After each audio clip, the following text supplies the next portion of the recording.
नाज़रीन इकराम, उम्र बढ़ने के साथ साथ आपकी स्किन वीक होना शुरू हो जाती है, बाल गिरना शुरू हो जाते हैं और एजिंग का प्रोसेस शुरू हो जाता है। तो इस एजिंग के प्रोसेस को आप रोक भी सकते हैं और रिवर्स भी कर सकते हैं।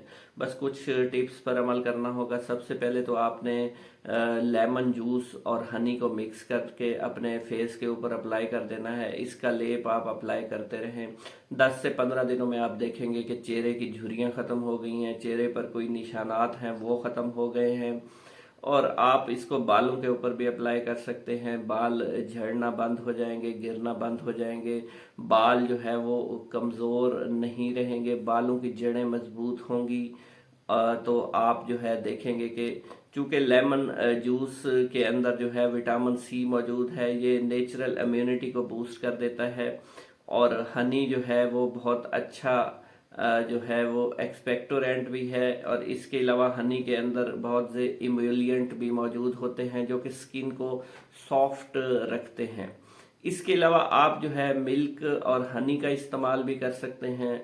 मिल्क के अंदर बहुत से विटामिन मिनरल्स मौजूद रहते हैं जो कि स्किन की हवाले से बहुत इम्पॉर्टेंट रोल प्ले कर सकते हैं। आप जो है इसको अप्लाई करें चेहरे के ऊपर, या आप इस मिल्क को पी भी सकते हैं, तो ये आपकी सेहत के लिए बहुत अच्छा है। आप पोटैटो जूस का इस्तेमाल कर सकते हैं अपनी स्किन के ऊपर। पोटैटो जूस का इस्तेमाल बालों के ऊपर भी कर सकते हैं, तो ये भी एजिंग के प्रोसेस को रिवर्स कर सकते हैं। इसके अलावा आप जो है वो एग वाइट का पेस्ट जो है वो चेहरे के ऊपर अप्लाई कर सकते हैं।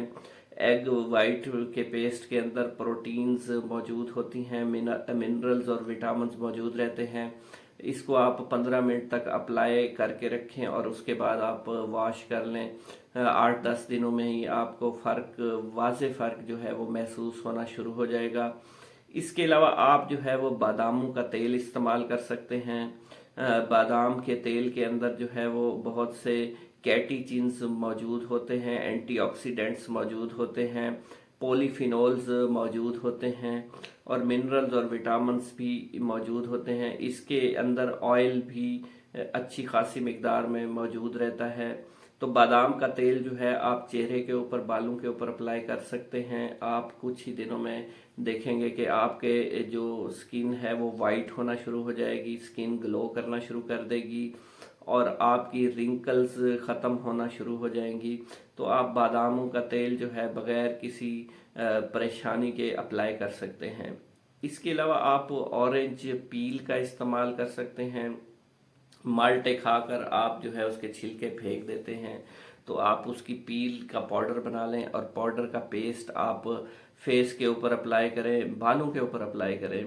तो ये पेस्ट जो है आपकी एजिंग के प्रोसेस को जो है वो रोक लगा सकता है, एजिंग का प्रोसेस रिवर्स कर सकता है, स्किन को बहुत अच्छा बेहतर कर सकता है।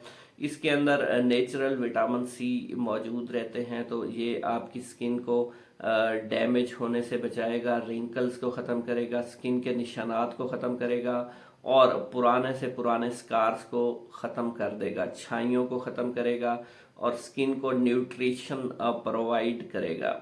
इसके अलावा आप एलोवेरा का इस्तेमाल करके भी अपने चेहरे की सेहत को, बालों की सेहत को और स्किन को बेहतर कर सकते हैं। आप एलोवेरा जेल को फेस के ऊपर अप्लाई करें। बहुत से इमोलिएंट्स मौजूद होते हैं, मिनरल विटामिन्स का ये एक बहुत ज़बरदस्त सोर्स है।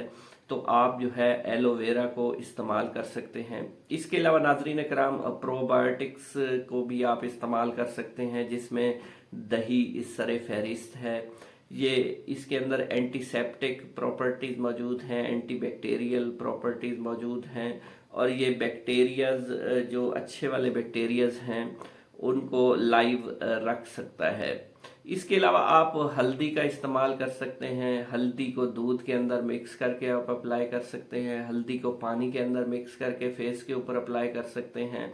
तो हल्दी जो है आपके चेहरे की सेहत को बेहतर कर सकती है, आपकी स्किन को वाइट करने में इम्पॉर्टेंट रोल प्ले कर सकती है। हल्दी के अंदर बहुत से ऐसे केमिकल्स मौजूद होते हैं जैसा कि करक्यूमिन, तो ये उसकी एंटी कैंसर प्रॉपर्टीज़ के साथ साथ ये स्किन की सेहत के हवाले से भी इम्पोर्टेंट रोल प्ले कर सकती हैं, एजिंग के प्रोसेस को रिवर्स कर सकती हैं, चेहरे की झुर्रियों को ख़त्म करने में भी हल्दी इम्पॉर्टेंट रोल प्ले कर सकती है। मेरे चैनल पर आने का बहुत बहुत शुक्रिया नाजरीन। चैनल पर नए हैं, चैनल को सब्सक्राइब करें, वीडियो को ज़्यादा से ज़्यादा लाइक और शेयर कर दीजिएगा। अल्लाह हाफिज़।